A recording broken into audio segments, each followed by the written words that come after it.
Hello and welcome. Today let's talk about Chapter 6. Chapter 6 is going to take us into the nervous system. Now when we talk about the nervous system is a quite fascinating system. Now when we talk about the nervous system I would like you to know is going to be the master controlling and communicating system of our body. It is the master controlling and communicating system of our body. Its cells, the cells that make up the nervous system, its cells, they communicate by electrical and chemical signals. And these electrical and chemical signals, they're going to be very rapid and they're very specific and usually cause almost immediate responses. Now, when we go through and we talk about the functions of the nervous system, you'll see the functions of the nervous system are going to get basically divided into three major functions. And these three functions are going to have a little bit of overlapping. So the nervous system has three overlapping functions, we can say, and they can be seen here in this figure. The first function is sensory input. So we can see them here, and we're going through them here as well. First function is sensory input. Now when we talk about sensory input is going to come from the components of the nervous system, such as our sensory receptors. So when we talk the first function of sensory input, it's going to come from the thousands of receptors that are going to be found located both inside and outside the body. These sensory receptors, they monitor the environment. They monitor the environment for stimuli. As soon as stimuli comes in, makes its way along this pathway, then to the central nervous system, where the second function I'd like you to know about is going to take place. Now, when we talk about the second function is this function of integration. So here now, all of that sensory input that made its way in gets integrated. It's going to get integrated because now the body's going to dictate out a motor response. Now the body will dictate out then a motor response, which will be then the third function. So when we talk integration, here, this describes how the nervous system is going to process and interpret all of that sensory input. So here, the third function is motor output. Here, our nervous system activates our effector organs, which will include our muscles and our glands. And it activates these effector organs to cause a response. For example, in this picture, we're seeing this individual is thirsty. So the sensory receptors allow this individual that are going to be found inside the eye, they're going to allow this individual to see that there's a glass of water there. Since this individual is thirsty, the brain's going to integrate this information as I'm thirsty and there's the glass of water right in front of me. So the brain will then activate the effector organs, the specific muscles that will be able to basically pick that glass of water up. Now, when we go through and we talk about one example, that's one example we see here. Another example, you're driving down Bear Valley and your light turns yellow. The light turns yellow, your integration, right, is going to tell you to, I hope you said slam on the brakes, right, not gas it. Okay, well, let's see now. Maybe some of you guys said to gas it. Let's add some more spice to the dish here then. Let's say you have already 2 tickets for running red lights. And you see a police officer sitting on the other side. Now integration is going to be a little bit different maybe. And it'll cause you to apply the brakes. Okay, so just, telling you the 3 functions there. Third example, we could say you drive home, you get home and you pull up in the garage and you smell your favorite food being cooked, right? And you quickly open up the belts, integration happens. Hey, food, yummy, it's my favorite dish. I got to get in there, open up the belt and get me out, right? Versus you get home and you smell something you don't really like that's being cooked. Liver, I think probably the only thing I'm not a big fan of. I will eat it if I have to, but not on top of the menu for me. So you get home, you smell liver and onions being cooked, and what do? Keep that belt on, pop that garage back open, in and out, here I come, right? So just giving you examples. Fourth example, then we can say, let's say you touch a thorn. You accidentally touch a thorn, the sensory input is going to make its way into your brain, and right away you're going to activate the muscles to pull that finger away that touched the thorn. So 3 functions: sensory input, integration, and then motor output. Next then here, I'd like you to know about our nervous system divisions, the divisions of our nervous system. We have only one highly integrated nervous system. We have only one very highly integrated nervous system, and it's divided into 2 parts. The 2 divisions, the 2 parts are going to be, number 1, you have your central nervous system, the CNS. Number 2, then you have your peripheral nervous system, or your PNS. CNS and PNS. 2 main divisions of the nervous system. So this is one image that depicts that. And we're going to see there's another image here we're going to go through, and it depicts to us the same thing, but with visuals there as well. So CNS, and then everything else is going to be PNS, we'll see. So we talk CNS, central nervous system, the central nervous system, brain and spinal cord we're going to see. All right, so let's go back. So when we talk central nervous system and peripheral nervous system here then, let's talk first central nervous system. The central nervous system is going to consist of your brain and your spinal cord. It will consist of your brain and your spinal cord, which are both housed in the dorsal body cavity, if you recall from anatomy.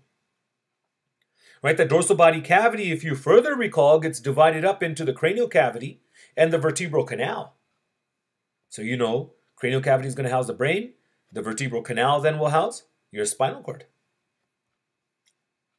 The central nervous system, the CNS, is our integrating and control center of the nervous system. The central nervous system is going to be the integrating and control center of the nervous system. It interprets sensory input. And then it dictates out a motor response based on reflexes, current conditions, and also past experiences. So it interprets sensory input and dictates a motor response that's based on reflexes, current conditions, and also past experiences. Next, when we talk about the PNS, our peripheral nervous system. Our peripheral nervous system is the part of the nervous system outside of the central nervous system. It's the portion of the nervous system outside the CNS. It consists mainly of nerves. Which, if you recall from anatomy again, are going to be technically bundles of axons. So it consists, the peripheral nervous system, it consists mainly of nerves that extend to and from the brain and spinal cord. Spinal nerves, they carry impulses. So when we talk spinal nerves carry impulses to and from the spinal cord. When we talk cranial nerves, our cranial nerves, they're going to carry impulses to and from the brain.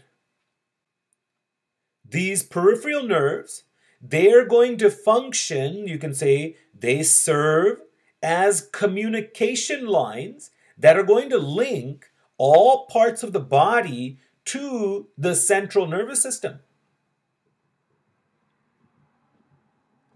The PNS has 2 subdivisions. Those 2 subdivisions then we can look at are going to include the sensory division and then our motor division. So to appreciate this, what we'll do is we'll move over to this picture right inside of here. So here we can see we have taken care of the central nervous system. We talked about the brain and the spinal cord and how they're the integrative and the control centers. Next, then we have our PNS, our peripheral nervous system.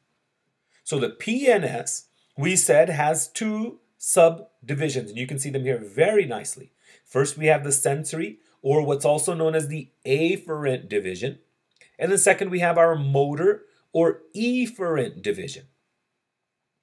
So when we talk sensory or afferent division, the sensory or the afferent division, it consists of nerve fibers, axons basically, that are going to convey that are going to send, you can say as well, impulses to the central nervous system from the sensory receptors that are going to be found located throughout the body. We'll see two types of fibers that work for this sensory division. You have two types of fibers that are going to work for this sensory division. The first type are our somatic sensory fibers. And the second type will be our visceral sensory nerve fibers. So first let's talk about our somatic sensory nerve fibers. When we talk about our somatic sensory nerve fibers, they are responsible for conveying impulses from your skin, your skeletal muscles, and from your joints. They conduct impulses from your skin, skeletal muscle, and our joints, and they send these signals to the central nervous system. They send these signals to the central nervous system. Next, then, when we talk about our visceral sensory nerve fibers, our visceral sensory nerve fibers are going to transmit impulses from our visceral organs. They will transmit impulses from our visceral organs to the central nervous system. So when you say visceral organs, which organs are we talking about? Yes, very good. We're talking about the organs that are going to be found within the ventral body cavity. Now, the sensory division, it keeps the central nervous system constantly informed of events that are taking place both inside and outside of the body. So this sensory division, it keeps the CNS informed constantly of what's happening both inside and outside the body. Next, then, we have our motor or efferent division. And when we talk about our motor or efferent division, we'll see it's going to be responsible for conveying impulses now in the opposite direction of what we saw with our sensory division. So here we'll see impulses are going to travel from the central nervous system to our effector organs, to our muscles and our glands, as we have mentioned before. Now, these impulses activate muscles to contract and glands to secrete. So these impulses are going to cause our muscles to contract. They will activate our muscles. These impulses activate our muscles to contract and activate our glands to secrete. The motor division, we'll see, has two main parts to it. You can see here it's got first the somatic nervous system, and second then is the autonomic nervous system. The somatic nervous system is composed of somatic motor nerve fibers. It's composed of somatic motor nerve fibers, and these somatic motor nerve fibers carry impulses from our central nervous system to our skeletal muscle. They carry impulses from our central nervous system to our skeletal muscle. It's known as your voluntary nervous system. The somatic nervous system is also known as your voluntary nervous system. Why? Because it allows us to consciously control our skeletal muscle. Next then is the autonomic nervous system. When we talk about the autonomic nervous system, it consists of visceral motor nerve fibers. It consists of visceral motor nerve fibers that regulate the activity of smooth muscle, cardiac muscle, and our glands. Now, this autonomic nervous system, the ANS, is also called the involuntary nervous system. It's also called the involuntary nervous system because we generally cannot control its activities. And its activities will include the heart beating or the movement of food through the digestive tract. The autonomic nervous system, the ANS, also has two subdivisions to it. So here you can see we took care of first the somatic nervous system. Second, then we talked about the autonomic nervous system. Now this autonomic nervous system, it gets further subdivided into, you can see the sympathetic division and the parasympathetic division. So the autonomic nervous system, the ANS, also has two subdivisions, the sympathetic and parasympathetic divisions. These divisions work in opposition to the other. Whatever one stimulates, the other inhibits. And you're always in one state or the other. So let's talk, when we talk sympathetic division, you can see here sympathetic division is going to be responsible for mobilizing our body systems during periods of activity or during periods of stress. So some of these activities will include, we'll look at them from organ to organ. If we start first, let's start with the eyes. Let's say the sympathetic nervous system, let's say my sympathetic nervous system gets activated. Now my sympathetic nervous system gets activated, what's going to happen at the level of my eyes? My pupils will dilate. They're going to dilate so that way they can let more light in. We also refer to the sympathetic division as the fight or flight division, right? So now here with my pupils open bigger, allowing more light in, I can see my exits and entrances in case I need to make my way out of here. Let's talk the level of the heart. When we talk about the level of the heart, the sympathetic division is going to get the heart to increase contraction, so it increases heartbeat. Why do you want to increase the heartbeat if your sympathetic nervous system is activated? In case you need blood. So this heart starts to pump more blood, making sure it's where it needs to be. For example, in our skeletal muscle, in case we need to fight or flight. The level of the lungs. Let's say if we talk lungs, excuse me, we're going to have bronchodilation.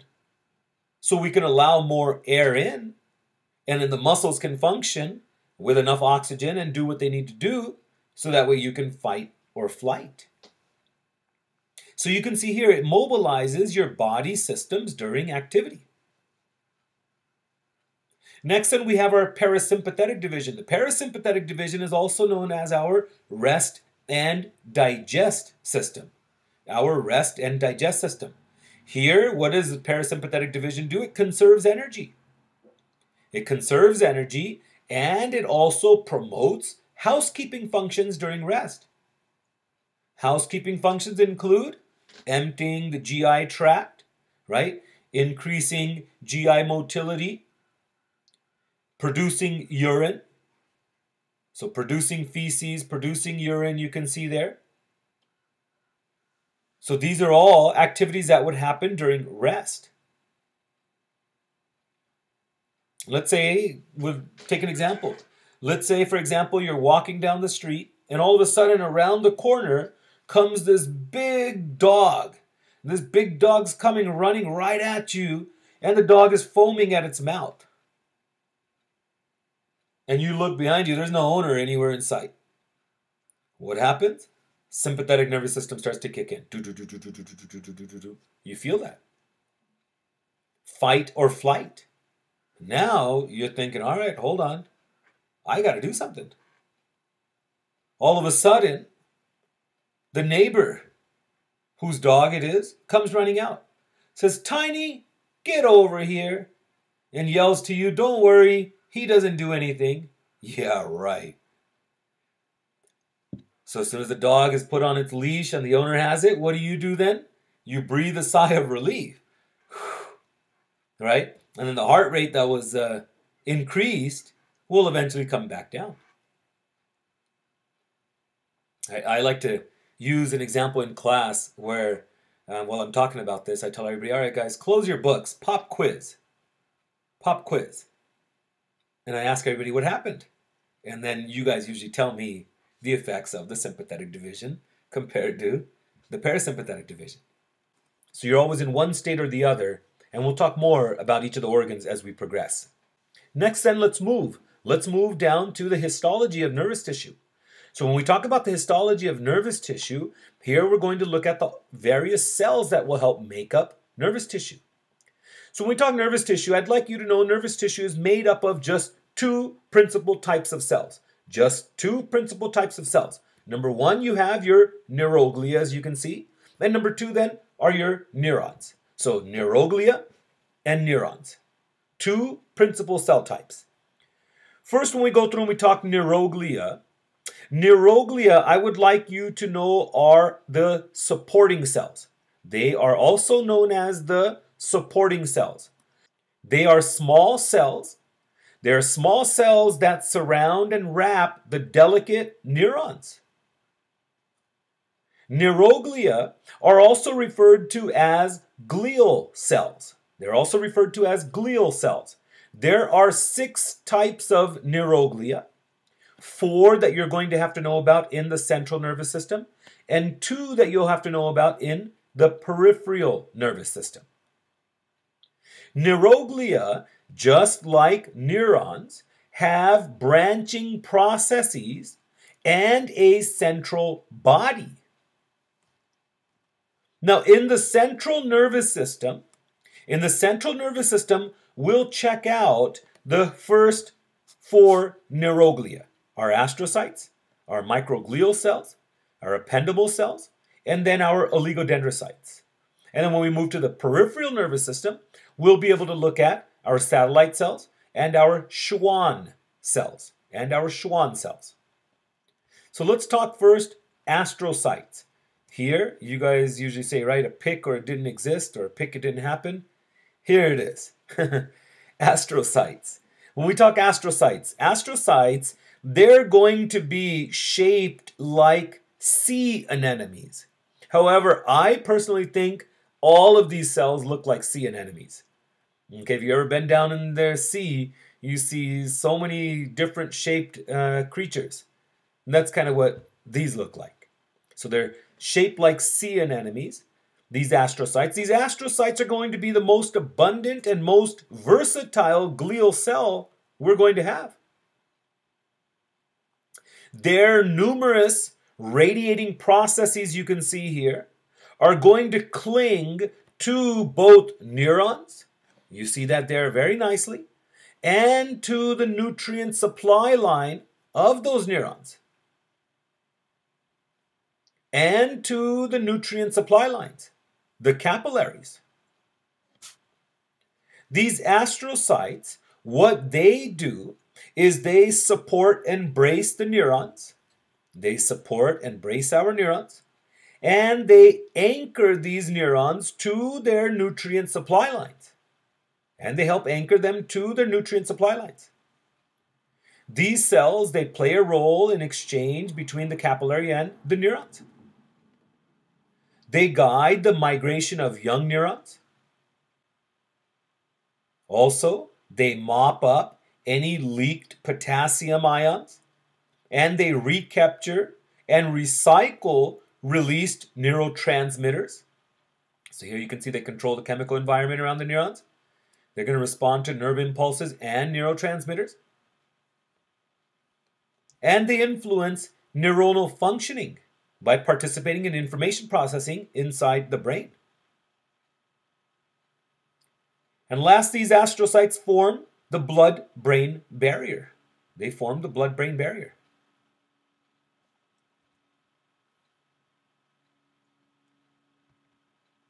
Next cell type we have are our microglial cells. We talk about our microglial cells. Microglial cells are going to be small, ovoid-shaped cells with long, thorny processes. With long, thorny, you can see they look like thorns, long, thorny processes.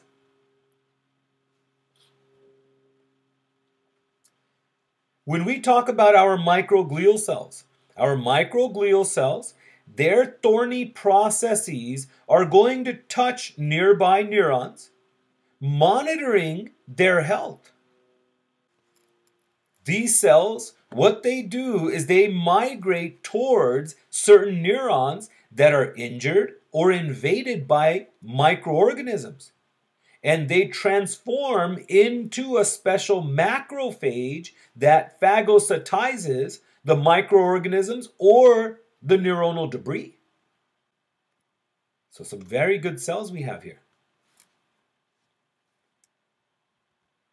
Third type then are our ependymal cells. Now when we talk about our ependymal cells, they're going to range in shape from squamous to columnar. They range in shape from squamous to columnar, and many can even be ciliated, we'll see. And they're ciliated because the cilia is going to beat to help circulate CSF, cerebral spinal fluid. The cilia is going to help circulate the cerebral spinal fluid.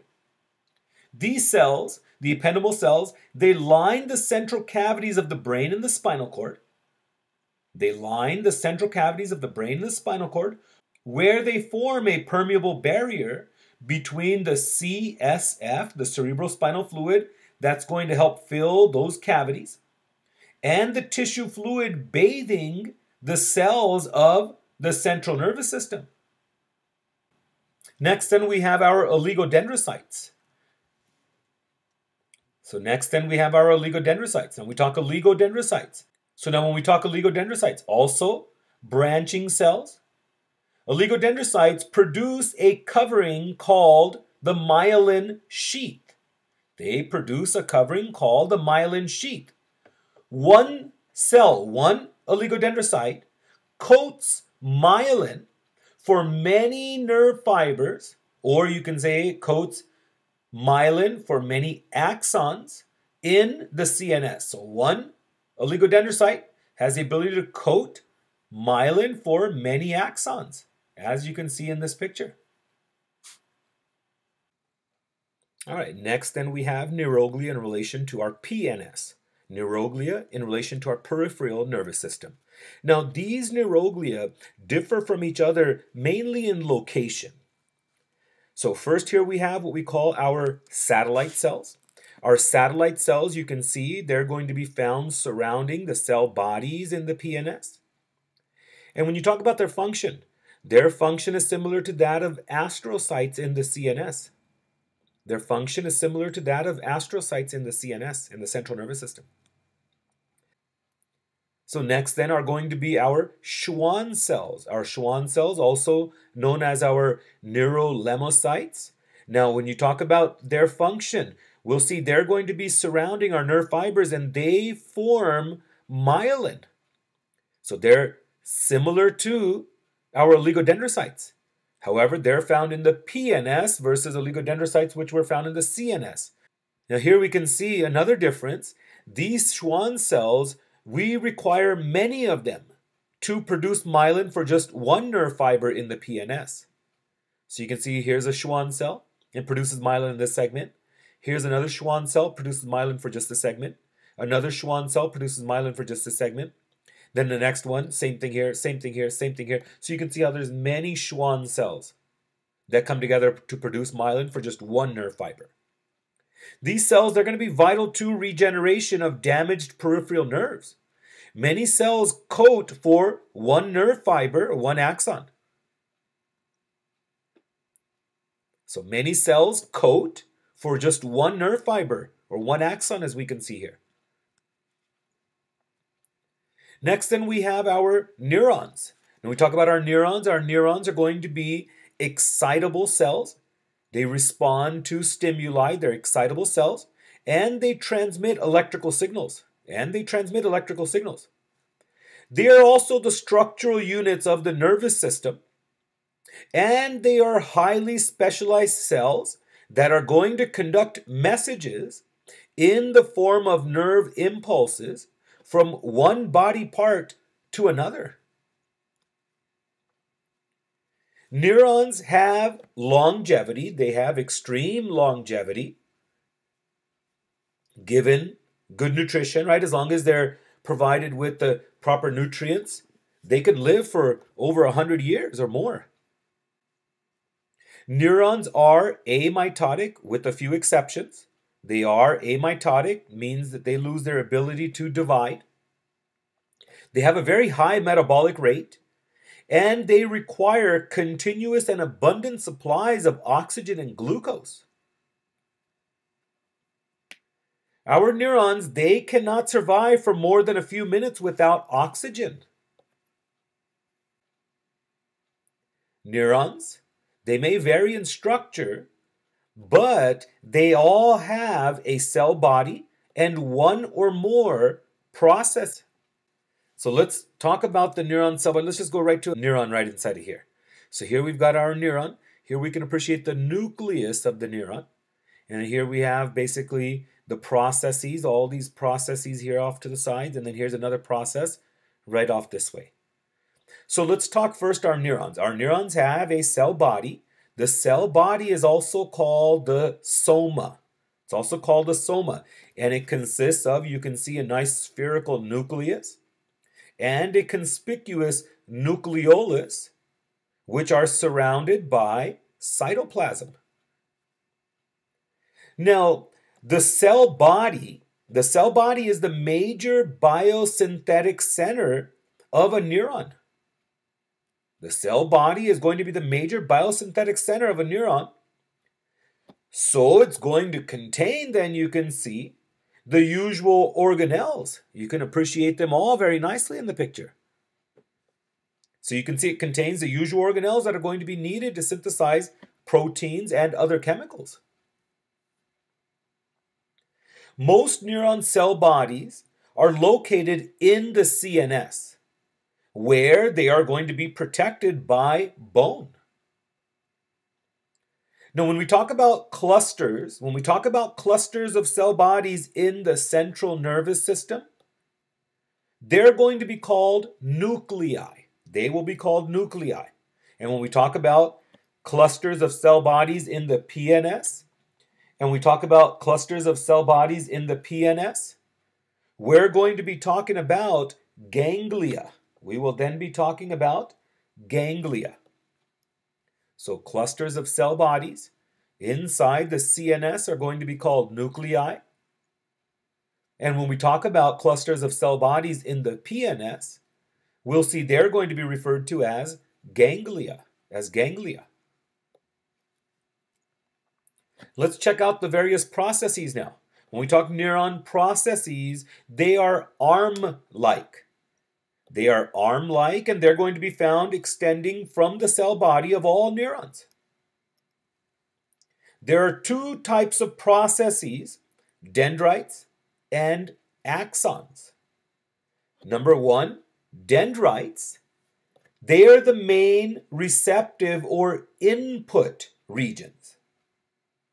They provide us with an enormous surface area for receiving signals from other neurons.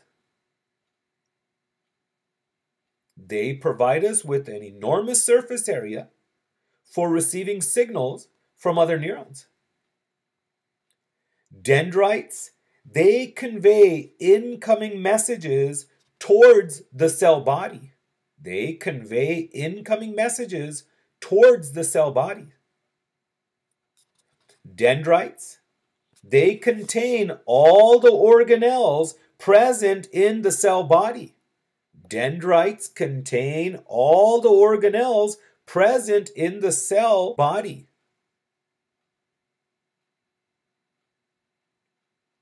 The axon we can appreciate here next. The axon we can see here next. Each neuron has a single axon. The initial region of the axon arises from a cone-shaped area of the cell body. The initial region of the axon arises from a cone-shaped area of the cell body called the axon hillock, which you see right inside of here.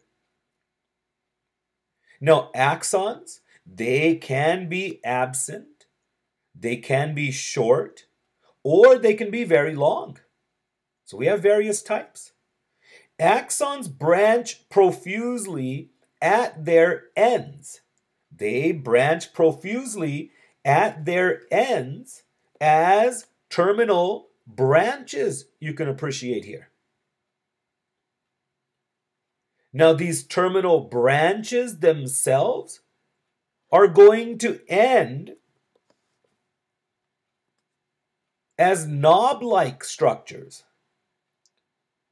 So when we talk about the knob-like distal endings of the terminal branches, we refer to them as the axon terminals or the terminal boutons.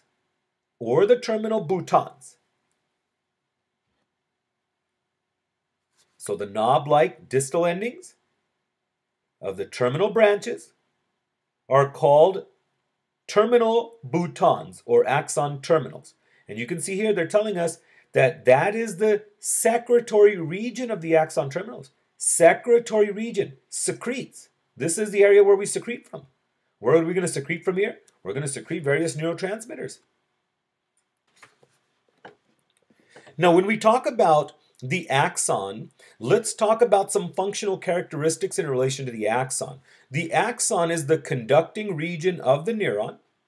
It generates nerve impulses and transmits them now away from the cell body.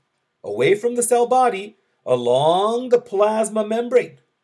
Or you can say away from the cell body along the axolemma. So here we can appreciate then the axon. Now let's progress through. So here we went through the dendrites.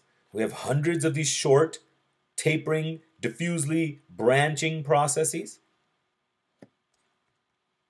Okay, so make sure you go through and understand everything here in relation to them.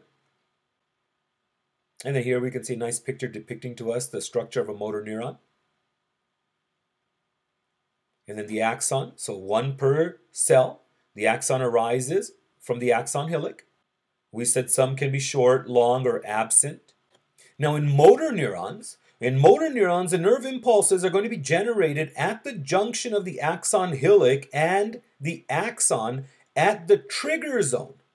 And it's going to be conducted along the axons, we said axolemma, all the way to the axon terminals, which is what we described as the secretory region of the neuron.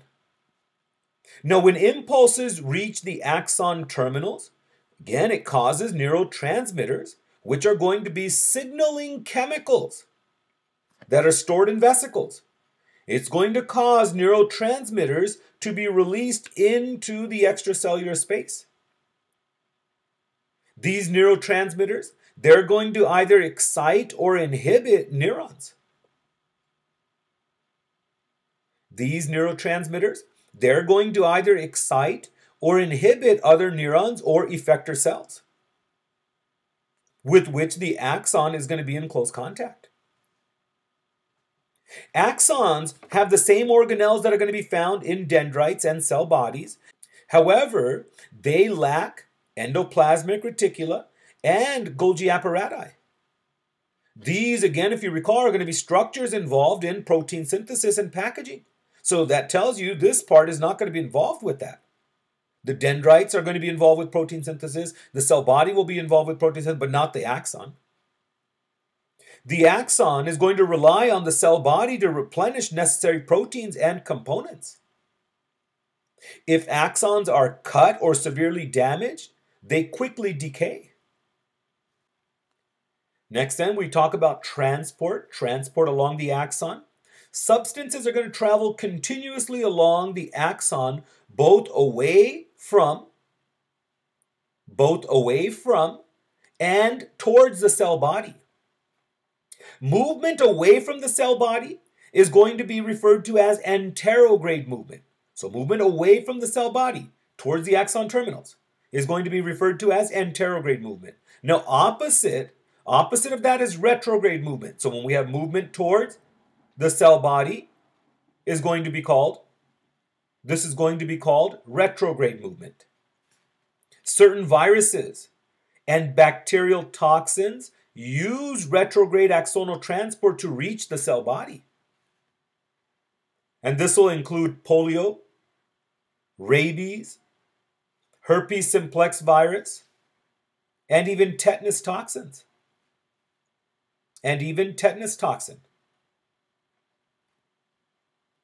Next, let's talk about myelin. Myelin is going to be a whitish and fatty, a protein slash lipid rich sheath. So it's a whitish, fatty sheath. And what it's going to do is it's going to help fibers conduct nerve impulses faster. When I found that out, I quickly shot up my hand and asked my teacher, where do I buy some? Like, is that what I need to do better in this class? Okay, but nope, I'm sorry, he said. It's not how it goes. So again, when we talk myelin, myelin is a whitish and fatty, a protein slash lipid rich sheath. And it helps fibers conduct nerve impulses faster. So we talk myelin sheath, it's only associated with axons. It is only associated with axons. Dendrites are never myelinated. They are never myelinated. Myelinated fibers, they conduct nerve impulses rapidly, whereas non-myelinated fibers conduct impulses more slowly. So when we talk about myelination in the PNS, it's formed by Schwann cells. Many Schwann cells we saw are going to wrap themselves around one piece of axon, and when the wrapping is complete, there's going to be many concentric layers of Schwann cell plasma membrane enclosing the axon, and you have the myelin sheath and the neurolemma, or the outer collar of perinuclear cytoplasm formed, as we can see here in this picture. So the Schwann cell is going to wrap itself around one segment. It continues to wrap itself around that one segment until you can see there's a neurolemma, or an outer husk, formed, which then is surrounding that inner myelin sheath.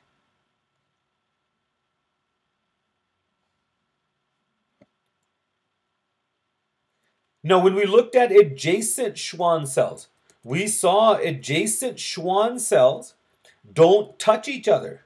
They do not touch each other. So you can see that there very nicely. There are going to be myelin sheath gaps. So adjacent Schwann cells don't touch each other. So there are myelin sheath gaps I would like you to know about. And they're going to be known as the nodes of Ranvier.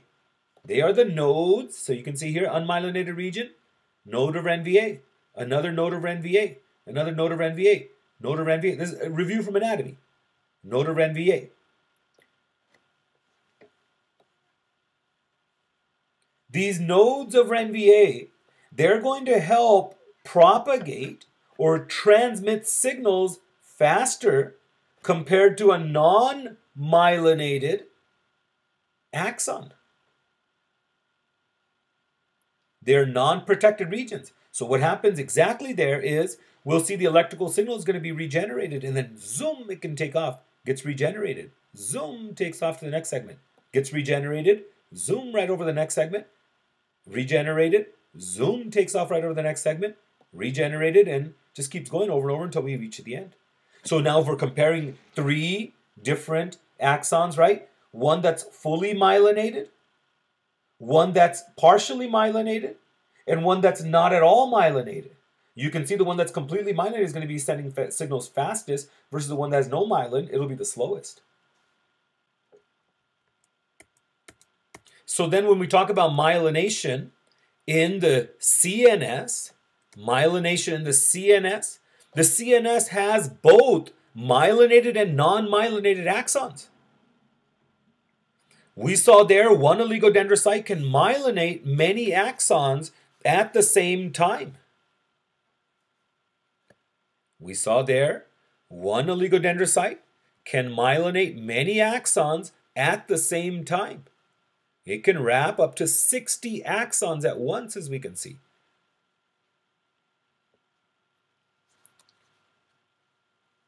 Now, when we talk about regions of the brain and spinal cord, regions of the brain and spinal cord that contain collections of myelinated fibers are going to be referred to as white matter. White matter. Because when we talk gray matter is going to contain mostly nerve cell bodies, and non-myelinated fibers. So we talk gray matter. It contains mostly nerve cell bodies and non-myelinated fibers. Next then, let's look at the classification of our neurons. Neurons are going to be classified both structurally and functionally. Now, when we go through and we look at the structural classification first, we'll see the structural classification is going to be based on the number of processes extending from the cell body.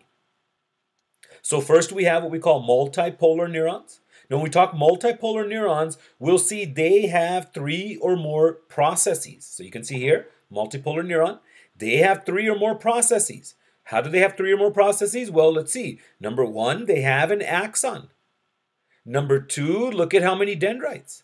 So not 1 dendrite, not 2 dendrites, not 3, not 4, many dendrites and an axon.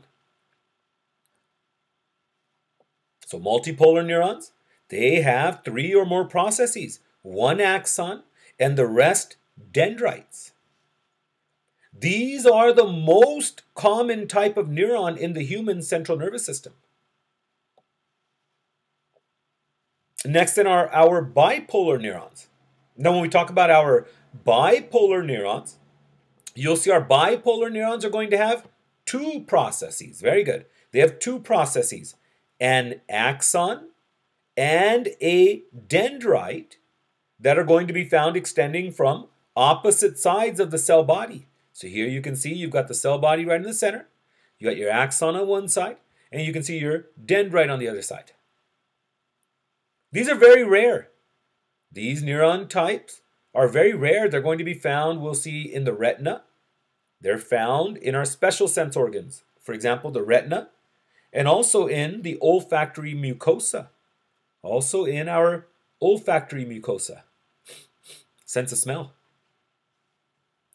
So bipolar, right? 1 dendrite, 1 axon, bipolar. Next then we have our unipolar neurons. Now when we talk about our unipolar neurons, they have only a single process, an axon. So in place of dendrites, what they have are, you can see here, receptive endings. They have receptive endings.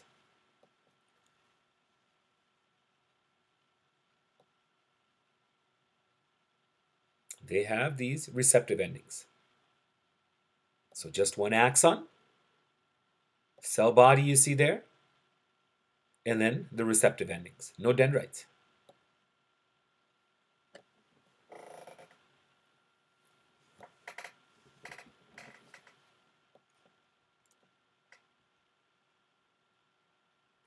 So we can see more images here.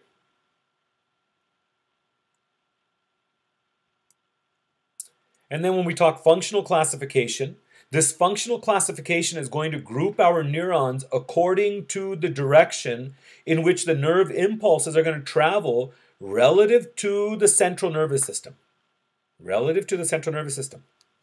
So here we're going to see we have 3 classifications. So first we have our sensory neurons, or we can also refer to them as our afferent neurons. And what they do is they transmit impulses from our sensory receptors that are found in our skin and our internal organs towards the central nervous system. Mostly all sensory neurons are unipolar, except for a few that are going to be found in our special sense organs. So mostly all sensory neurons are unipolar, except for the few that are found in our special sense organs. Second, then we have our motor or efferent neurons. And these motor or efferent neurons, they're going to carry impulses away from the central nervous system to the effector organs, muscles and glands. We talk motor neurons. Motor neurons we'll see are going to be multipolar. They are multipolar. And then last we have our interneurons. Now when we talk interneurons, we'll see our interneurons, they're also going to be known as our association neurons. They're going to be found lying between motor and sensory neurons. Our interneurons are going to be found lying between our motor and our sensory neurons. And then third, we have our interneurons. Our interneurons, they're also known as our association neurons. And they're going to be found lying in between the motor and the sensory neurons. And they shuttle signals through the CNS pathways where integration happens. Most interneurons are going to be confined within the central nervous system, and almost all interneurons are multipolar. So here we can see another image depicting to us our multipolar neuron, bipolar neuron, and then our unipolar neurons.